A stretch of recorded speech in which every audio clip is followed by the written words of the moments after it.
Hi, I'm Paul Battaglia, and this is section 3.7.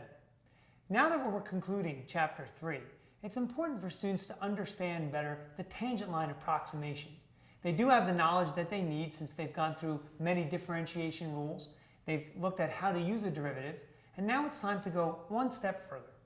So the essential question we would like the students to answer at the end of section 3.7 is how can differentials be used to better explain the tangent line approximation? There's a couple things I might point out in class to my students. I might have them look at the differential and note that there is some similarity between that and the point-slope form of the equation of a line. I also want them to see the difference between notations, dy and delta y.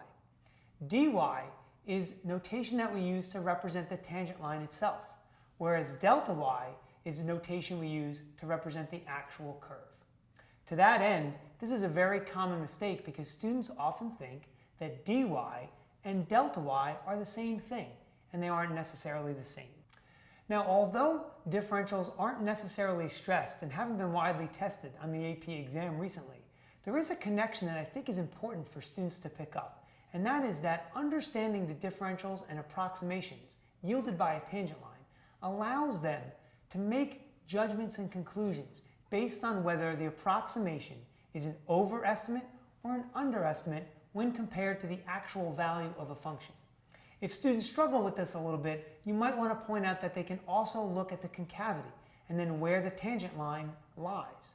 If that tangent line lies below a concave up curve, then that approximation would be an underestimate of the actual value.